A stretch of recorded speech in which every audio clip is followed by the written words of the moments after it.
Hi everyone, Aiden here at the etrailer. Today we're going to be taking a look at the Hollywood Rack's Destination 2 bike rack and seeing how it fits on the back of our 2023 Kia Sportage. This is going to be a pretty entry-level hitch-mounted bike rack, and this is going to be a platform-style bike rack, which means the bike sits on top of the rack. That is my preferred way to carry a bike just because it's generally a little bit more accommodating, and the Destination, although it is a more entry-level option, is one of my personal favorites. It's going to be able to accommodate up to 35 pounds per bike and be really friendly to alternative frame bikes and especially kids bikes. And it's a pretty big deal because a lot of kids bikes do require bike adapter bars on different bike racks to make them work. So it's just something to watch for. But with this, you should generally be pretty okay. And the reason for that is this U-shaped design. The smaller frames just works really well with it. And for alternative frames, this cradle will slide up and down the mast here and rotate 360 degrees to accommodate those different styles of frames. Plus, the height adjustment on the two cradles is completely independent from one another, so if we need it at the exact same height, that's okay. They'll never conflict, which is a big plus for me. Now, the 3 points of contact are that frame strap and then two wheel straps on the bottom, one for each wheel, that pull at this downward angle. That's going to really help stabilize the bike overall, and honestly, for an entry-level bike rack, this is one of the most solid ones out there, and it's probably the best performer that you'll find. It's why I've recommended it to a lot of my own friends and family. Now, on your Sportage here, there's a couple things to note about the fitment. It does sit fairly close, but even with our mountain bike here with wider handlebars, there's plenty of room that if we hit a large speed bump and had some really aggressive movement, then I'm not worried about the back window or anything like that at all, which is good to know. But at this point, we can get the bike taken off because there is no tilting feature. And if you need to get access to the back of your vehicle, you'll have to do it with the bike unloaded. That's one of those sacrifices you're just gonna make with an entry-level option like this.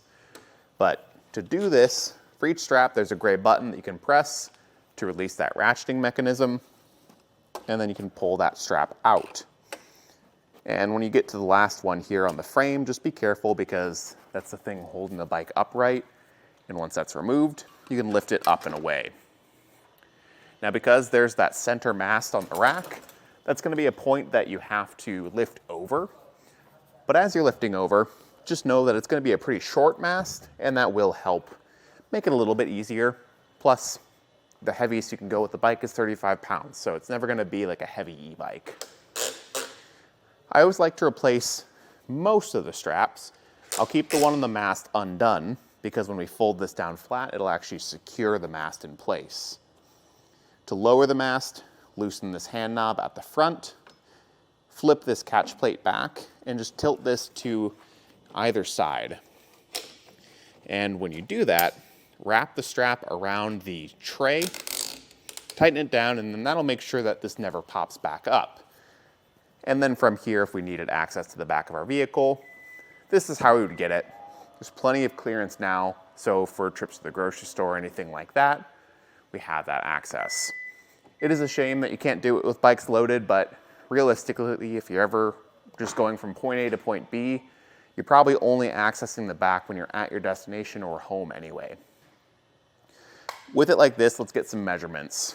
We'll start with ground clearance, which at the back end, the lowest point is actually on the side here, where we have 17 inches of ground clearance. More than enough, I'd say, for most situations like steep driveways and hills. And it's not adding much length either, from the bumper only sticking out 22 inches, which is really impressive. For a 2-bike rack, I wouldn't be too worried about that. It can fold up, though, for easier storage when it's not in use. Near the hitch, there's going to be a clip and a threaded pin. The threaded pin will take a little bit more time to undo, but there's a hand knob and you can just pop that out real quick, fold the rack up and re-thread it in place. Now, I like the fact that it's threaded because what would be a point for movement is now going to be locked down a little bit further. That's what helps give the Destination its better performance as far as stability goes. And then just put that clip back in, and we can take a new measurement of how far this sticks out from the bumper. Going from the same point as we did before, it's only going to stick out 9.5 inches now, which is pretty tight against the back of the vehicle. That being said, the closest point is going to be about 3.5 inches, so I'm not worried about vehicle contact, but if you come around to the side, you'll see some conflicts right away. Our backup camera is really low down on the Sportage, so it's going to be blocked in this folded position here and likely also be blocked when bikes are loaded up. Same goes for our license plate. It's pretty obstructed as it is right now, so I'd watch out for that depending on the state you live in. But the nice thing is our taillights are completely out of the way, so we don't have to worry about that. And one last thing is down at the hitch, it is working with our 2" by 2" receiver tube, but it will work with an 1¼ hitch as well if that's what you have. And the anti-rattle bolt in there is going to keep things solid and secure in the hitch, and it does come with a lock. So out of the box, you've got some element of security included. So for me, really the main drawback is the obstruction around the license plate here. If you wanted to, you could maybe check out something like the Kia Transfer. It's going to be a bit of an upgraded bike rack, but it will offer better visibility around that area because the whole frame is kind of a U-shape. So when it's folded, it generally obstructs less around the back here, but it's just going to depend on how it fits on the vehicle, and I think more than anything, what kind of bikes you have. But for me, I like the Destination, and I do think it's a pretty good fit on the 2023 Kia Sportage. Thanks for watching. Here we are on our test course. As we hit the alternating bumps, you can see what it would be like to hit a pothole on the road.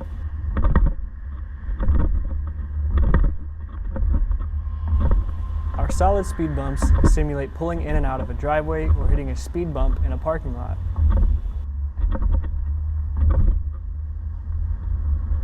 We use the slalom portion of our course to simulate the side-to-side movement, such as turning corners or evasive maneuvers.